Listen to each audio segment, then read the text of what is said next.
Sherry had been staring at the map for 3 hours. It was not a bad map. In fact, it was one of the best maps in the known galaxy. It had been made by the greatest cartographers of the Concordat, updated every cycle, checked and rechecked by thousands of minds across hundreds of worlds. It showed every star system worth naming. It showed gas clouds and dead planets and ancient ruins and busy trade routes that stretched from one end of the galaxy to the other like glowing threads. It was, by every measure, a complete picture of the known universe. Except for one part. In the lower right section of the map, where the stars began to thin out and the light of distant systems faded into quiet darkness, there was nothing. Not the soft gray of uncharted space. Not the dotted lines that cartographers used when they were unsure. Just a clean, flat, white blankness. A hole in the picture. A place where the map simply stopped. Sherry pressed her finger against the edge of the blank space. The line was too clean. She had studied enough maps to know that natural gaps, places where no survey team had gone, places that were simply too far or too dangerous to chart, never looked like this. They had rough edges, fuzzy borders, the kind of messy shape that came from real work done by real people who ran out of time or fuel or courage. This blank space had none of that. Its border was a straight line, precise, deliberate. Someone had drawn that line. Someone had decided very carefully that nothing would be shown beyond it. She was 18 years old and had only been an apprentice at the Concordat Cartography Hall for 7 months. Her master, a tall and ancient Cathani named Savrish, had given her access to the archive terminals as a reward for good work. He had told her to study the outer rim maps, to learn the shapes of the galaxy's edges. He had not told her to ask questions. But Sherry had always asked questions. It was, her mother once said, both her greatest gift and her most exhausting quality. She pulled up the archive index and searched for records related to the blank zone. The terminal hummed quietly. Then it returned a result. Not a map, not a file, but a single line of text on a black screen. Asterisk query outside permitted scope. Do not pursue. Asterisk. She stared at it. She read it again. She looked around the archive room to see if anyone was watching.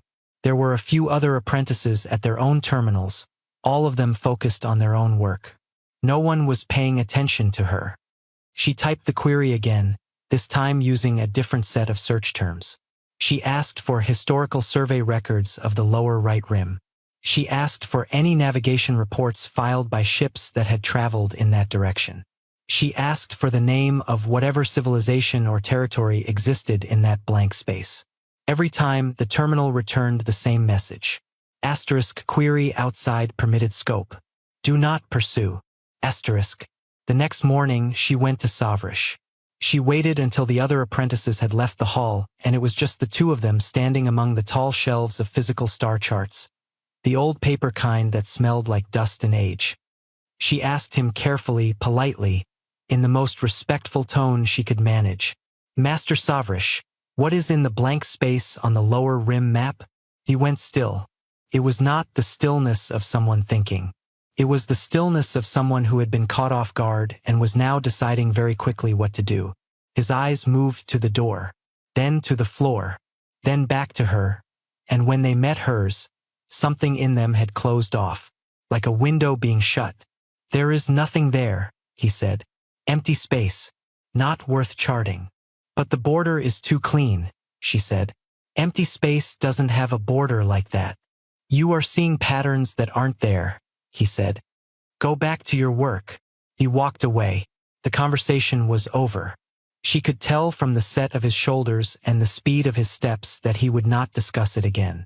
She had worked with him long enough to know when a door had been permanently closed. That evening, she went to a low-lit bar near the Port District, the kind of place where travelers stopped for 1 drink and sometimes stayed for 3. She had heard that all kinds of people passed through. Merchants, pilots, diplomats traveling without their flags. She sat at the counter and waited. It did not take long. She spotted a Drathian navigator 2 stools down, a thick-necked creature with gray-blue skin and the kind of weathered look that came from years of deep space. He was nursing something amber-colored and staring at nothing. The jacket on his back had NAV patches from a dozen different route systems. He had been around. Velsheri moved to the stool beside him and ordered a drink she didn't want. Then, quietly, she asked him if he had ever flown near the lower right rim. His glass stopped halfway to his mouth. He turned and looked at her. His eyes were steady, but something behind them shifted, like a shadow passing. "No," he said. "I'm just curious about the blank space on the—" "No," he said again. He put his glass down, dropped some coins on the counter, picked up his jacket, and left the bar. He did not look back. He walked fast, the way people walked when they wanted to be somewhere else as quickly as possible. Velsheri sat alone and thought about that. She thought about the clean border, the closed terminal, her master's window-shutting eyes, the navigator who left his drink behind. People were not simply uninterested in that blank space. They were afraid of it. That was different. That was much more interesting, and much more worrying. Took her 2 weeks to find the others. She didn't go looking for them specifically. She started leaving small, careful questions in the open academic forums that Concordat researchers used to share ideas. Nothing direct. Nothing that would trip the archive filters. She wrote about map inconsistencies in general terms, about the philosophy of blank space in cartography, about what it meant when a civilization chose to leave something off a chart rather than simply failing to chart it. The responses she got were mostly boring. But 3 were not. The first came from a woman named Oris, a former Concordat admiral who had been officially dismissed from her post 8 years ago for reasons that the public record described only as conduct inconsistent with Concordat values. She was now, as far as anyone could tell, doing nothing in particular on a mid-rim station. She wrote Velsheri a very short message that said, "Asterisk, you're asking the right question. Stop asking it in public." Asterisk. The second came from an old scholar named Preth, who had spent 40 years studying the histories of civilizations that had gone to war with other civilizations in the early days of the Concordat. He wrote 3 paragraphs that seemed at first to be about historical record-keeping, but buried in the middle was a single sentence that made Velsheri's skin prickle.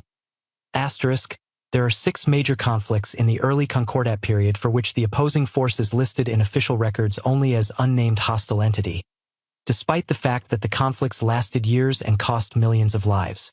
Asterisk. The third message came from someone who gave no name, only the tag of a second-hand cargo ship called the Drifting Spool. The message was 4 words long. Asterisk, come to Dock 7. Asterisk. Velsheri went to Dock 7. The Drifting Spool was a battered mid-range hauler that looked like it had argued with an asteroid and lost. The loading ramp was down. Inside, sitting around a small folding table with cups of something warm, were Oris and Preth and the person from the cargo ship, a lean, quiet individual named Tash who had the kind of eyes that counted exits automatically. They looked at Velsheri when she walked in. "You're young," said Oris. "You're afraid," said Velsheri, looking back at all 3 of them. "All of you, but you're here anyway, so I think we want the same thing." There was a pause. Then Preth laughed, a dry sound like paper folding. "Sit down," he said. "We have a lot to talk about." They spread the maps on the table. Not the official Concordat versions. Tash had collected older maps, some of them very old, printed on materials that crinkled at the edges and smelled like old fuel depots. Maps from before certain things had been standardized. Maps from before someone had decided what the lower right rim should look like. On those older maps, the blank space was not blank. It was full of stars, full of system names and route markers and small notes in a dozen different scripts. There were trade routes marked in red. There were warning zones marked in yellow. There were notes in the margins, small, handwritten observations from pilots who had traveled there and come back with things to say. And at the center of all of it, marked in a bold, confident script that had clearly been written by someone who had been there, was a name. Human space. Velsheri said the words out loud. They felt strange in her mouth, not because they were hard to say, but because she had genuinely never said them before. She had never had reason to. The word human was not common. She had seen it exactly twice in her studies, both times in footnotes so brief that she had moved past them without stopping. "Who are the humans?" she asked. Preth folded his hands. That, he said, is what the Concordat does not want anyone to ask. Tash reached under the table and pulled out a small device, the kind used to replay old audio logs from ship recorders. He pressed a button. A voice filled the small cargo hold. Old, static-heavy. The voice of a pilot who had clearly been tired and maybe a little frightened when they recorded it. Asterisk. We crossed the border 3 days ago. I don't know what I expected. Something broken, maybe. Something quiet. But it's not quiet. I've never seen so many ships moving in so many directions at once. And the stations, they're everywhere. I counted 14 in one system alone. The scans don't make sense. These people have been building. They've been building for a long time. I'm going to try to make contact. I just want to understand why the maps say there's nothing here. Asterisk. The recording ended. The hold was very quiet. Velsheri looked at the old map. At all those stars that had been carefully removed from every official chart. At the trade routes and the names and the margin notes made by pilots who had gone and seen and come back with the truth. She looked at her 3 new companions, the dismissed admiral, the old scholar, and the silent navigator with exit-counting eyes. We have to go in, she said. No one disagreed. That, she thought, was either very brave or very foolish. Possibly both. They did not go straight in. Oris said it would be a mistake to cross the border without knowing what was on the other side. Not the star charts, they had those now, the old ones full of names and routes.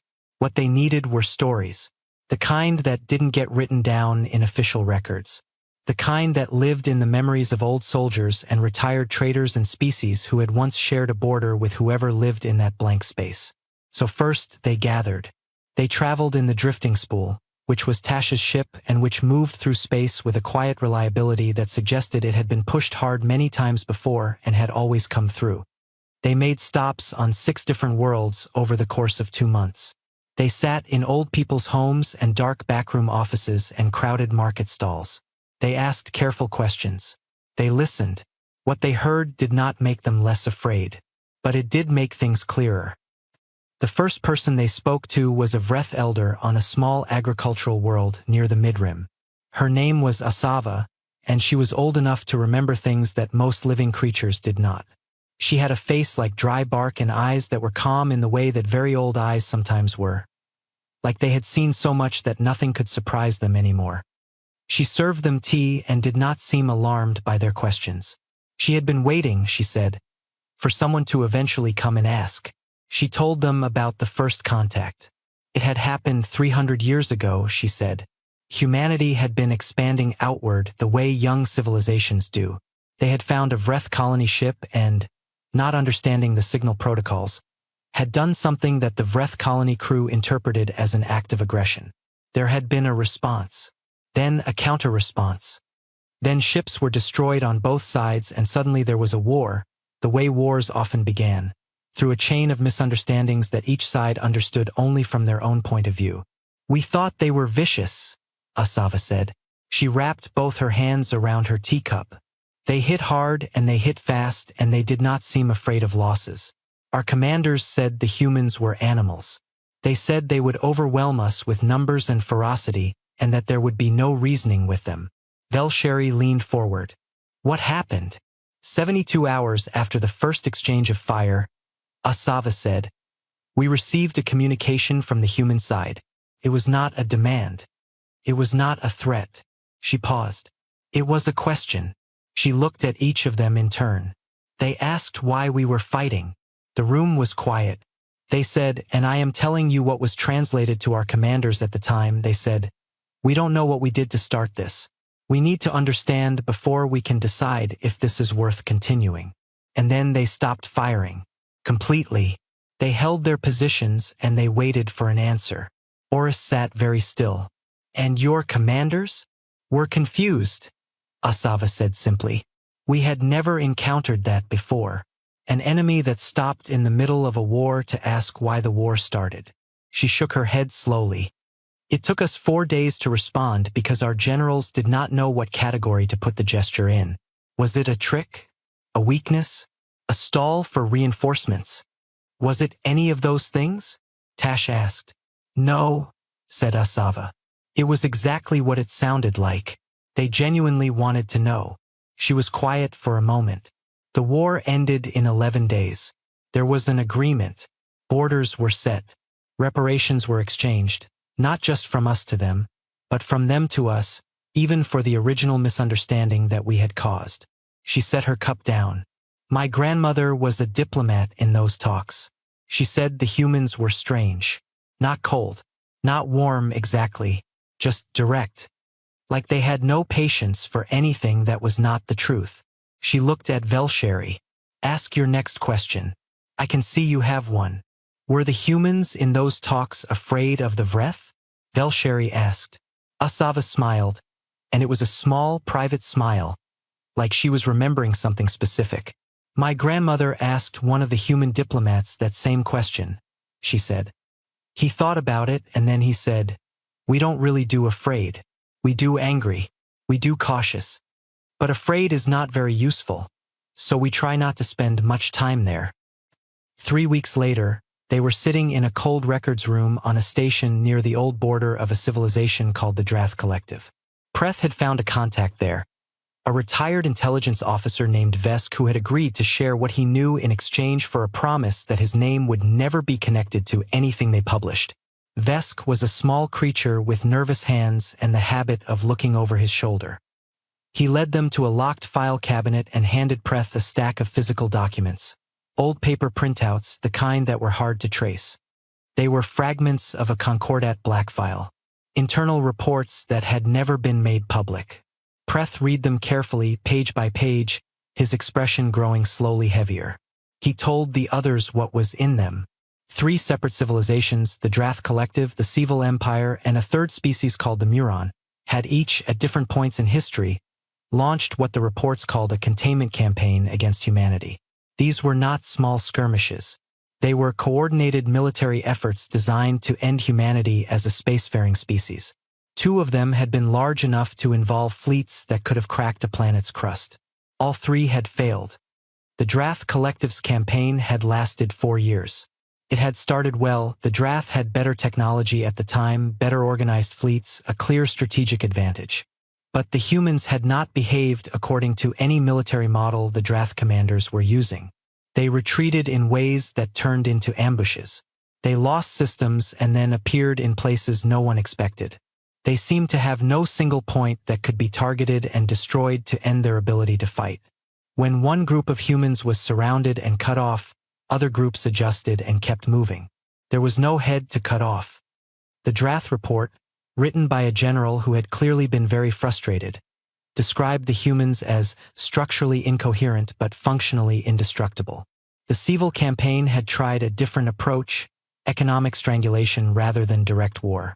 They had worked through the Concordat to isolate human trade routes, to block their access to materials, to make life difficult enough that the civilization would simply stop growing. It had not worked either. The humans had found alternative routes, built their own supply lines, developed resources they hadn't bothered to develop before, and traded with whoever would trade with them, often at prices generous enough to make refusing impractical. The Civil report noted, with evident bitterness, that several Civil-aligned trading partners had quietly shifted toward the humans during the campaign because the humans were simply easier and more reliable to do business with. The Muron campaign had been the most direct and the most disturbing. They had targeted human colonies on the outer edges of human space, the smaller ones, the ones that seemed vulnerable. They had destroyed them.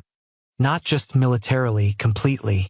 The goal was to cause enough loss and grief that humanity would psychologically break, would choose survival over expansion, would retreat inward and become small. Pretha's voice was very quiet when he read the outcome.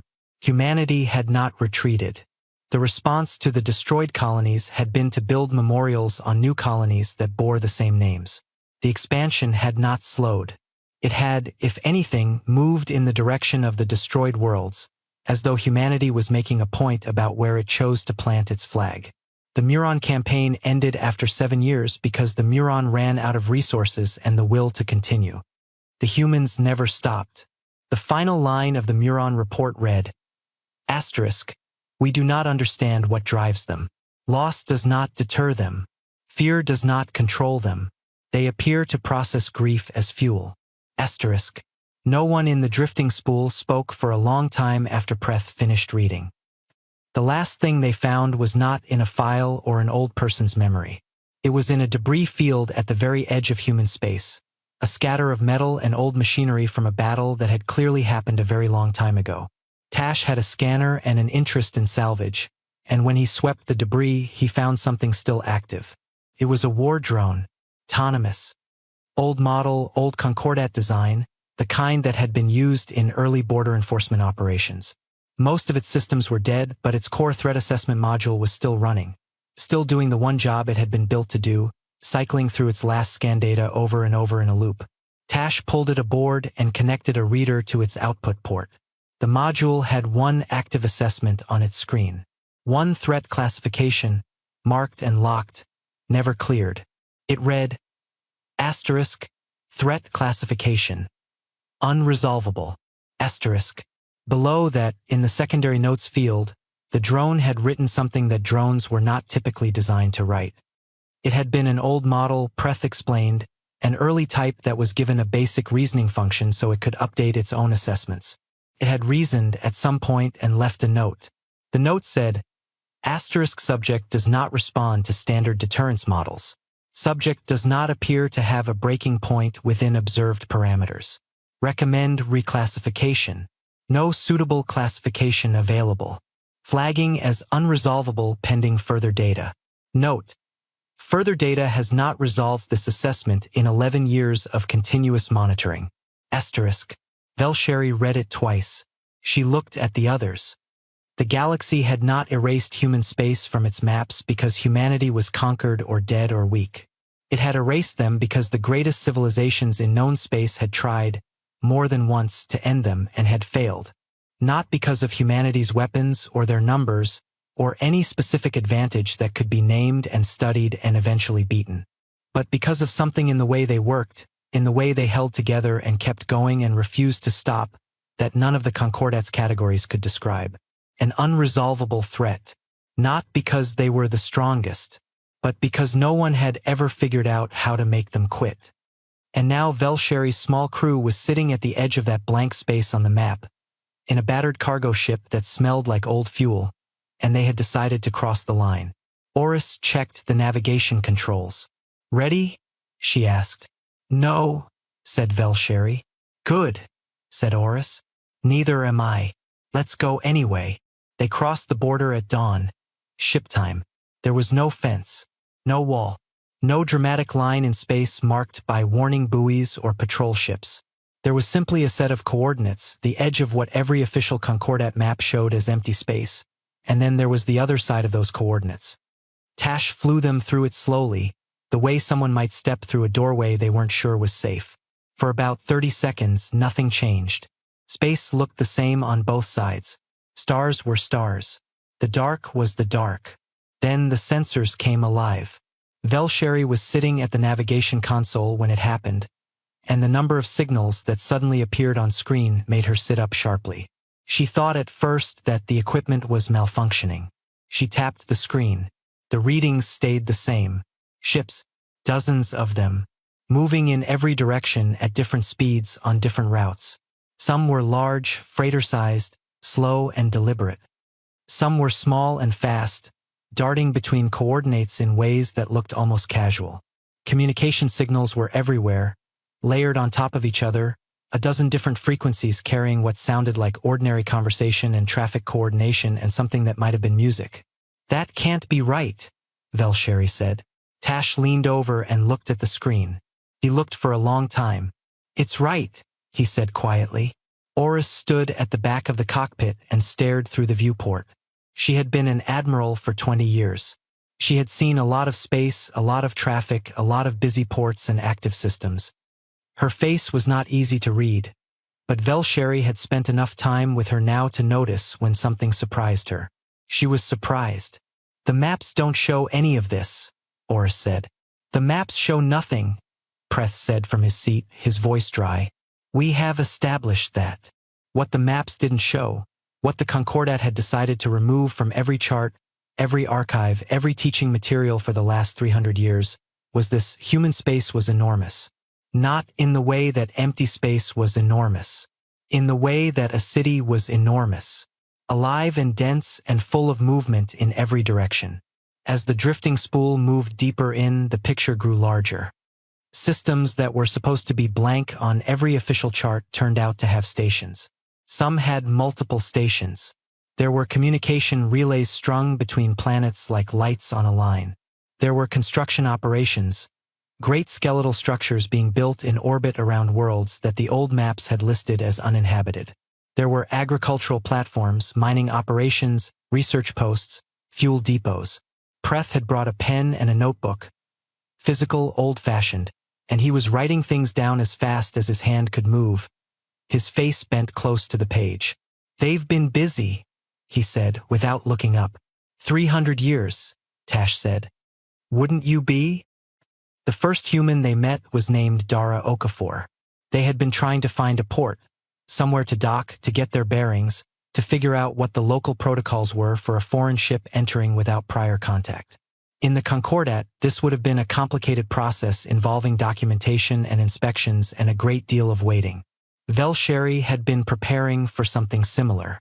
What actually happened was that a small maintenance shuttle pulled up alongside the drifting spool, matched their speed, and opened a channel. The face that appeared on their screen was a woman, broad-shouldered, with dark brown skin and clothes cropped hair going gray at the edges. She was wearing a work jacket with grease on one sleeve. She looked at them without alarm. "Hey," she said. "You folks look a little lost." Velsheri blinked. She had prepared several things to say in this moment. None of them seemed right now. "We are a little," she said. "Where are you trying to get to?" "We're not sure. We're looking for somewhere to dock. We've come from outside, from beyond the border. We're researchers." The woman on the screen nodded as though this were a perfectly ordinary thing to say. "There's a good public dock on Hadera Station, 2 systems over," she said. "I'll send you the coordinates. You'll need to check in with the station master when you arrive, but she's not scary. Tell her Dara sent you." She paused. "You hungry? We've got food aboard if you need it. Long trip from the border." Velsheri stared at her. She looked at Oris. Oris had no expression. Preth had stopped writing. Yes, actually," Velsheri said. "We could use food. Pull alongside and I'll have someone bring it over," Dara said.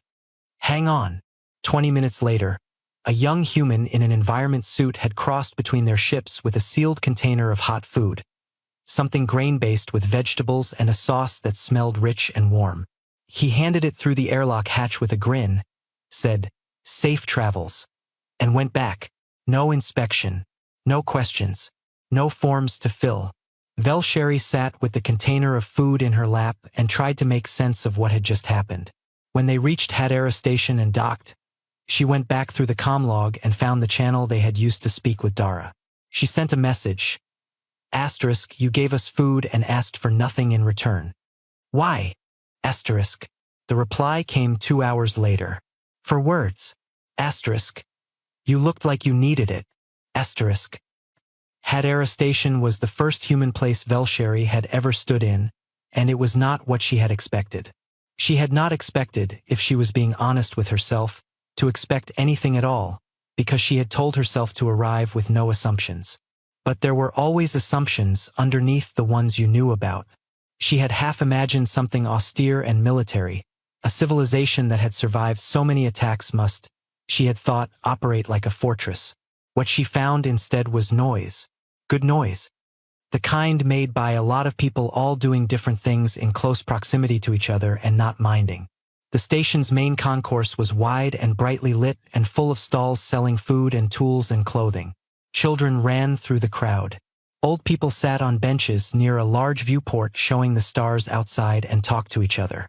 2 people near the entrance were having a loud argument about something involving a cargo contract, using large gestures and strong language, while a third person standing nearby ignored them completely and ate something on a stick. Velsheri walked through it slowly, with Oris at her shoulder. "It's loud," Oris said. "Yes," said Velsheri. "I expected it to feel more like a war camp," Oris admitted. "So did I." They found the station master in a cluttered office near the docking bay control room.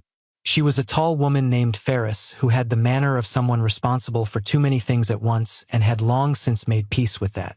She looked at their documentation, such as it was, and asked a few direct questions about where they were from and why they were there. Velsheri told her the truth, that they were researchers, that they had found evidence that human space had been removed from Concordat maps, and that they had come to understand why. Ferris listened.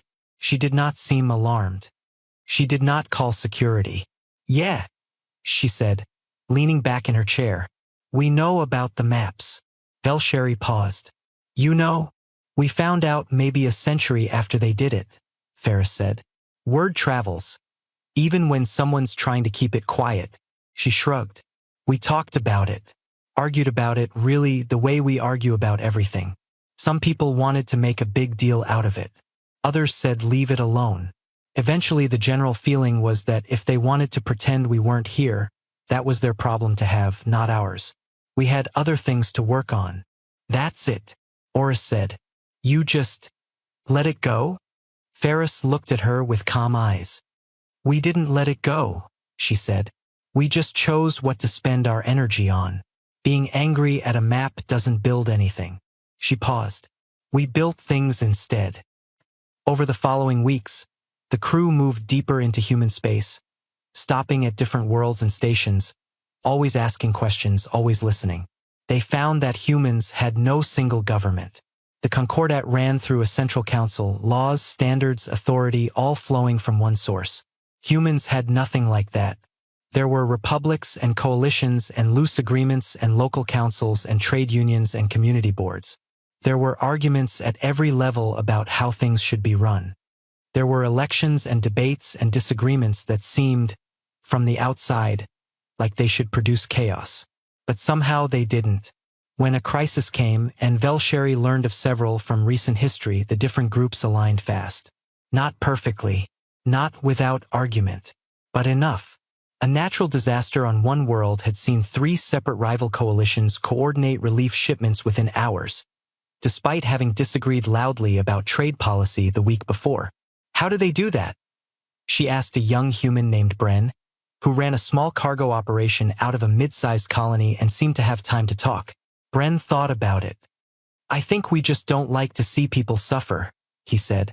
"When someone's really in trouble, it's hard to stay focused on whatever we were arguing about." "But the arguments come back?" "Oh yeah, immediately after." He smiled. "We're very consistent about that." The military technology, as far as Velsheri could see, was not the most advanced in the galaxy. The Concordat had better weapons on paper, better ships in terms of raw specifications. But as she read through the historical engagement reports that Preth was quietly collecting from public archives, things humans had simply put in their own open libraries, available to anyone who looked, she started to understand the drone's assessment. It was not the weapons that made human military campaigns so difficult to resolve. It was the thinking behind them. Every battle she read about had notes in the margins, literally. Human commanders wrote their reasoning as they went, and the reasoning was always about the problem. What is the problem here? What outcomes are we trying to avoid? What does the other side want? And is there a version of this where neither side loses everything? Even in wars they hadn't started, there were notes about how to end them. One line from an old military commander stuck in her head. She found it in a public memorial archive, a speech given after a long and costly conflict. She copied it into her own notebook. Asterisk, "We fight to make fighting unnecessary. The day we stop asking how to end a war is the day we've forgotten why we started fighting at all." Asterisk. She thought about the Muron campaign, about destroyed colonies rebuilt with the same names, about grief processed as fuel. She thought she was beginning to understand something, not all of it, but the shape of it. And she thought, sitting on the edge of a viewport at Had Era Station, watching human ships move through the stars in every direction, purposeful, busy, completely unaware of the blank space they occupied on someone else's map, that she had never felt so certain of anything in her life. This civilization had not been erased from the maps because it was weak. It had been erased because someone, somewhere in the Concordat, had understood something that they were too proud or too frightened or too invested in their own power to say out loud. She didn't know exactly what that something was yet, but she was going to find out. The message came on a quiet morning, 3 weeks after their arrival on Hadera Station. Velsheri was sitting in their docked ship, reviewing her notes. She had pages and pages of them by now. Things observed, things heard, things that didn't fit the shape the Concordat had built in her head about what this place was supposed to be. Preth was at the small table across from her, cross-referencing dates from the old military reports. Oris was somewhere on the station. Tash was doing maintenance on the ship's engine, which had started making a sound he didn't like. The message came through on the station's general communication channel, addressed to their ship's registration number. It was short. It said, "*, we know why you're here. We've been watching since you crossed the border. If you would like to understand, come to the following coordinates. You are invited, not summoned. There is no obligation. Human Intersystem Council, Coordinating Office. *. Velsheri read it 3 times. Then she went to find Oris. The coordinates led them to a world called Meridian. It was not the most dramatic planet she had ever seen. No great sweeping rings or bright unusual colors, just a comfortable-looking world with blue and green and white that reminded her of something peaceful. Cities were visible from orbit, spread out across continents in patterns that seemed organic rather than planned, like they had grown rather than been built. They were given landing clearance without difficulty and directed to a public landing pad near the center of a city called Ardenvale. It was a warm day, full of what Velsheri had come to recognize as the standard human urban noise, voices and movement and the sound of things being built somewhere not too far away. Car was waiting for them. It drove them through streets lined with tall trees to a large, plain building that didn't look like a government seat at all. It looked like a library. Wide windows, old stone. A garden along one side where people were sitting with food and having lunch in the sun. Inside, a young man led them down a hallway and into a meeting room with a long wooden table and chairs and a window that showed the garden. On the table there were drinks and a plate of food. No guards, no weapons visible. At the far end of the table, standing as they entered, was an old man. He was human, clearly, the same general form Velsheri had been observing for weeks. 2 arms, 1 head, stood upright. But there was something in the way he held himself, not stiff but very still, that suggested a great deal of experience and a great deal of weight carried over a long time. His hair was white. His face had deep lines in it. His eyes were pale and attentive and, more than anything, tired. "I'm Jonas Ray," he said, "Admiral Emeritus. Retired. I speak for the coordinating office today because I was alive when most of what you've been looking into actually happened." He gestured to the chairs. "Please sit. I'd rather not stand if we can avoid it. My knees are not what they were." They sat. He sat.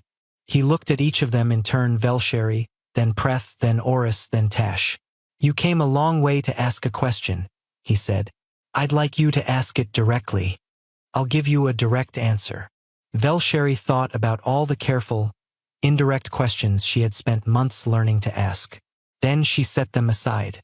"Why did the Concordat erase you from their maps?" she asked. Jonas was quiet for a moment. Then he nodded once as though she had passed some kind of small test. "Because we scared them," he said. "But not in the way most people imagine when they hear that." He told them the story from the beginning. Not the beginning of human space, that would have taken longer than they had, but the beginning of the problem, which was a different and more specific thing. 300 years ago, Jonas explained, the Concordat had been at the height of its influence. It was a coalition of the galaxy's most powerful civilizations, built on a simple and effective idea. That the strongest species set the rules, and that the rules benefited the strongest species most, and that this was simply the natural order of things. It was not presented as cruelty.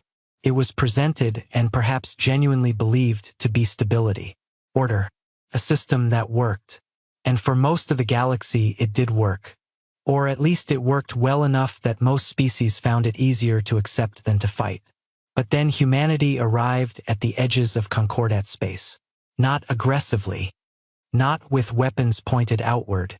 They arrived the way a growing thing arrives, by expansion, by exploration, by the simple process of filling the space that was in front of them. They made contact. They established trade. They learned languages. They were curious and direct and sometimes difficult but not, as far as anyone could objectively observe, dangerous. The problem was not what they were doing. The problem was what they represented. Jonas leaned forward and put his hands flat on the table. The Concordat's entire system was built on a foundation, he said. And that foundation was the idea that there was a right way for things to go. Strong civilizations rise. Weak ones fall. Those with power hold it because they deserve to hold it. Those without power accept that because the alternative is chaos. He paused. It's a tidy system, and it had one very important requirement. What requirement? Velsheri asked. That every species eventually reaches its limit, Jonas said. That there is always a point at which a civilization that is attacked, isolated, pressured, destroyed, reaches that limit and stops. Gives up, collapses, accepts the natural order. He sat back. The Concordat had seen it happen dozens of times. They understood how it worked.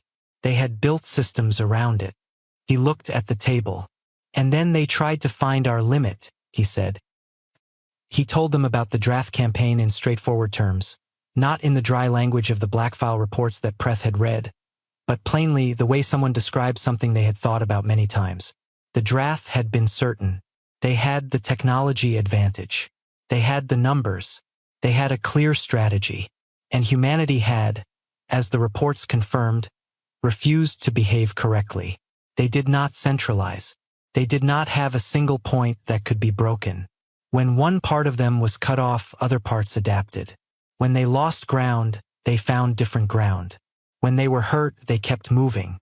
The draft general who led the campaign, Jonas said, had written something in his private log near the end of it. Not in any official report.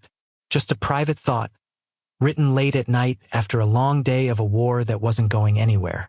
He had written, asterisk, I don't think they know how to surrender. Not because they're too proud. I think it's because the idea doesn't occur to them as a real option. Asterisk. Is that true? Oris asked quietly.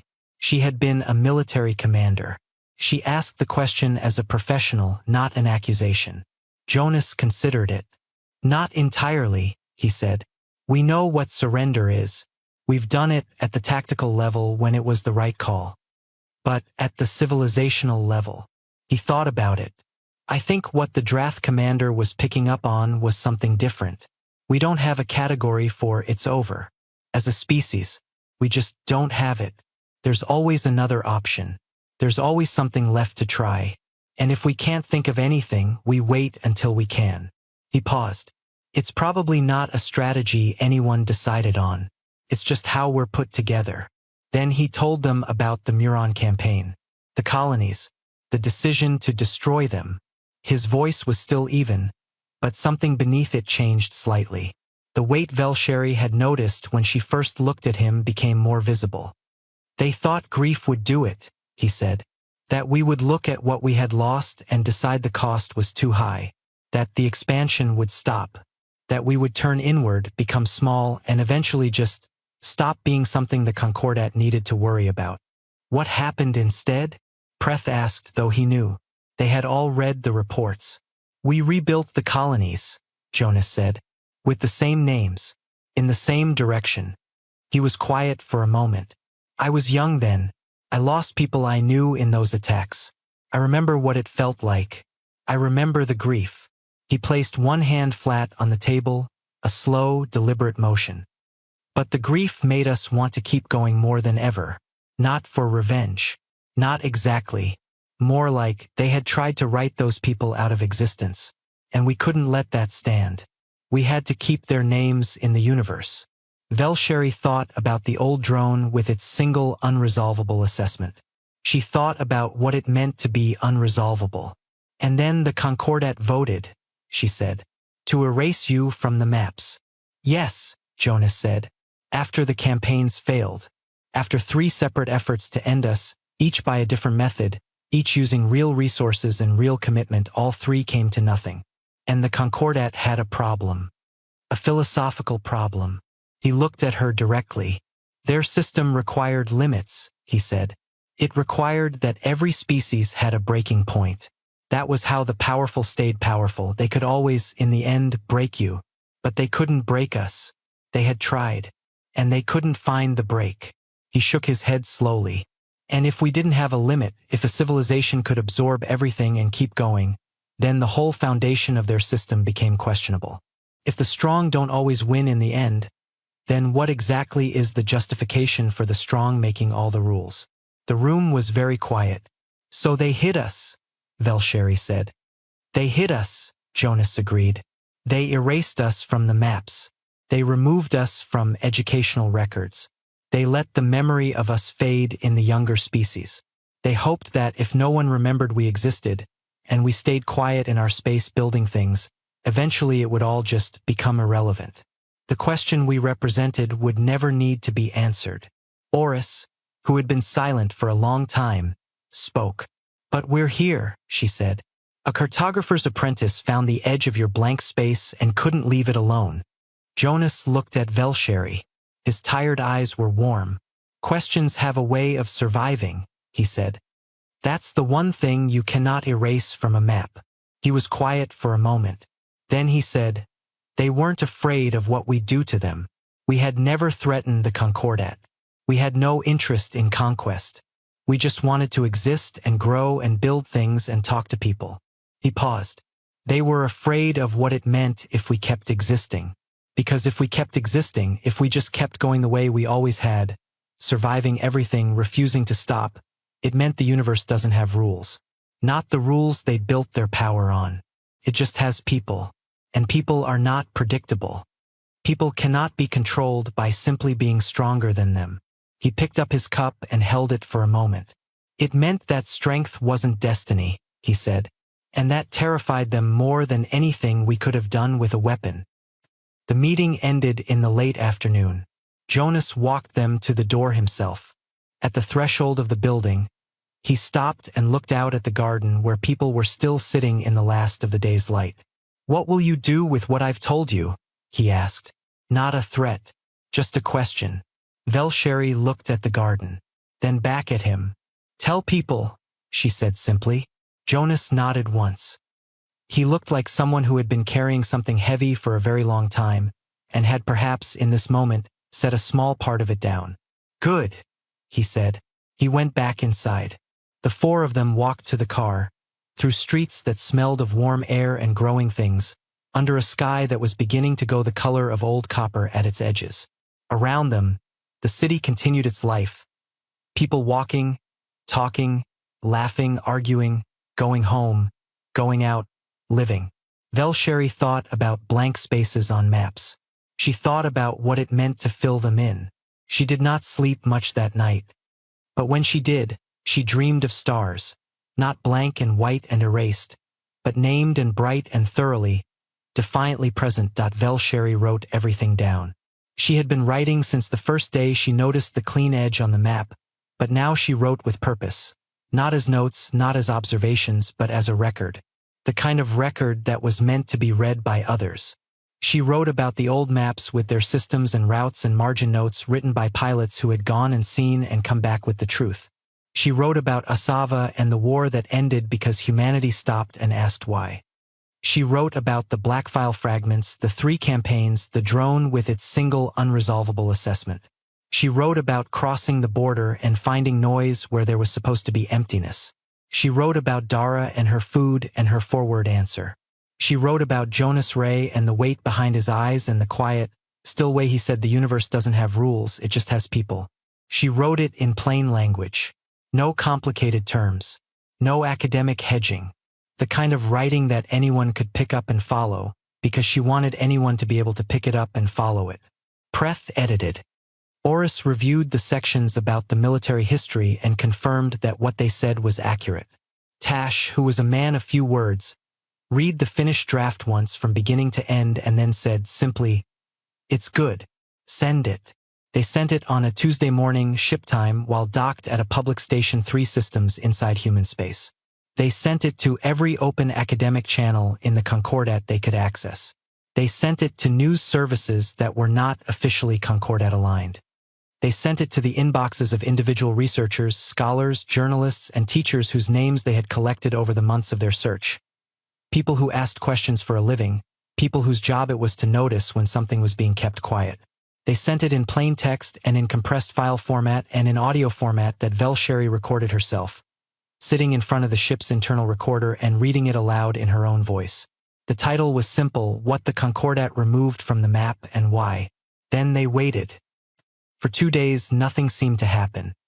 Velsheri spent those days in a state of controlled anxiety, checking channels, watching for responses. She had prepared herself for the possibility that the Concordat would suppress it before it spread, that their systems were fast enough, thorough enough, that they could catch it before it reached enough people to matter. But the Concordat suppression systems had been built for a different time. They had been built to manage the slow movement of physical documents and controlled communication networks. They had not been redesigned in 300 years because there had been nothing in those 300 years that they seriously needed to suppress. They were too slow. By the end of the second day, the responses had started.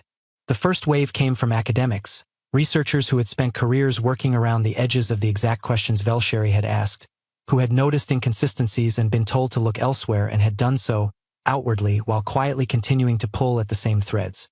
Several of them published their own responses within hours, attaching decades of supporting evidence that had been sitting in their files, waiting for a moment when it was safe to bring it out.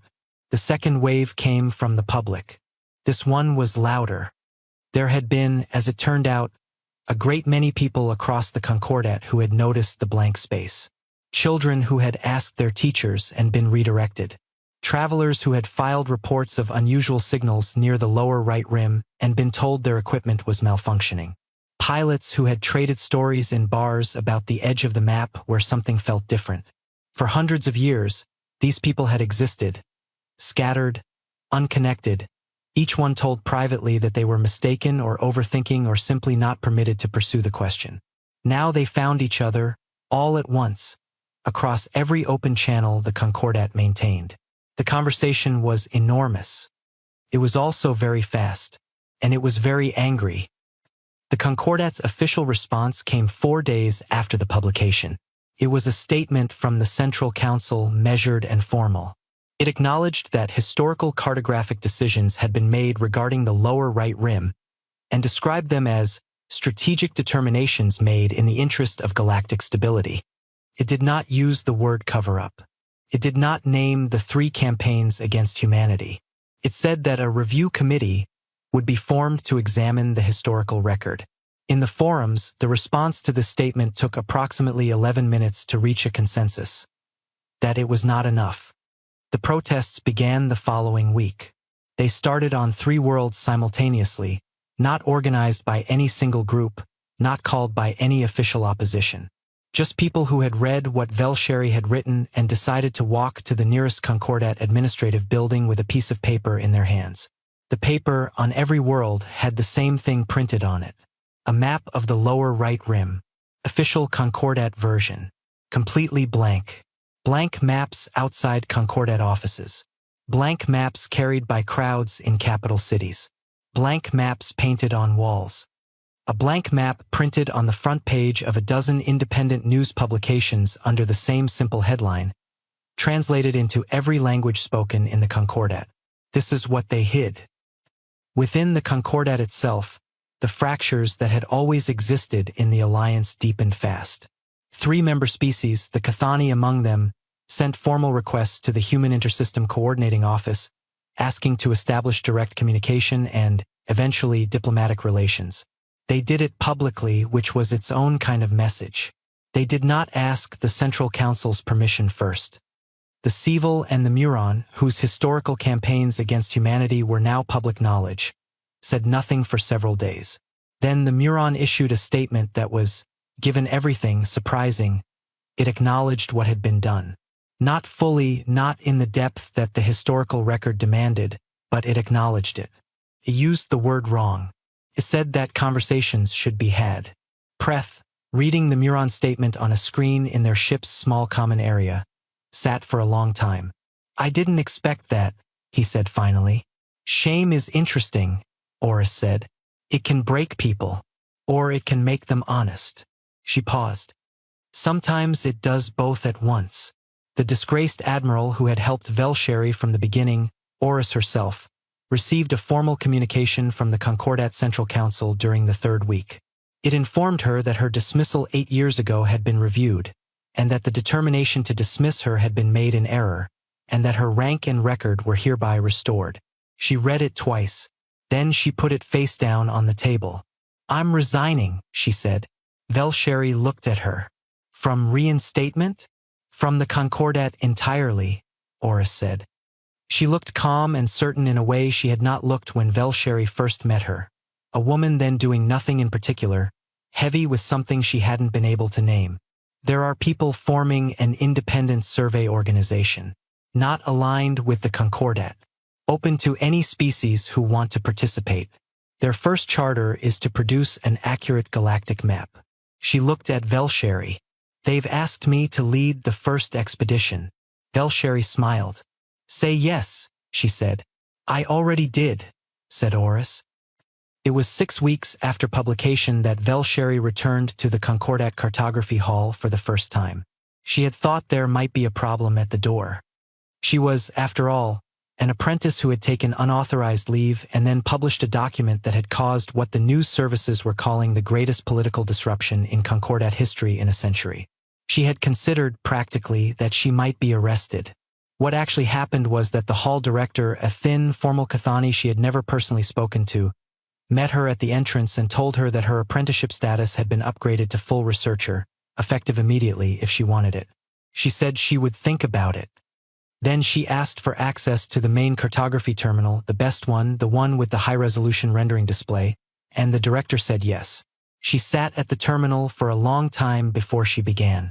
Then she opened the old maps, the ones she and Tash had collected on their travels, the crinkled, fuel-smelling ones with the margin notes, and the newer files that human cartographers had quietly made available to anyone who asked for them, detailed surveys of every system in their space.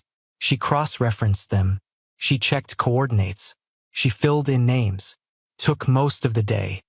When it was done, she rendered the full map on the display, the entire galaxy, from the core worlds to the outer edges, every surveyed system represented, every route marked, every known civilization named and located with the best accuracy they currently had. In the lower right section, where 300 years of official cartography had shown only clean white blankness, there was now a vast and sprawling and thoroughly filled-in region, dense with stars and routes and names and stations and worlds and the signs of a civilization that had been building, quietly and persistently and without any need for the rest of the galaxy to be watching, for a very long time. A junior researcher came to stand beside her. He was young, younger than she had been when she first found the edge.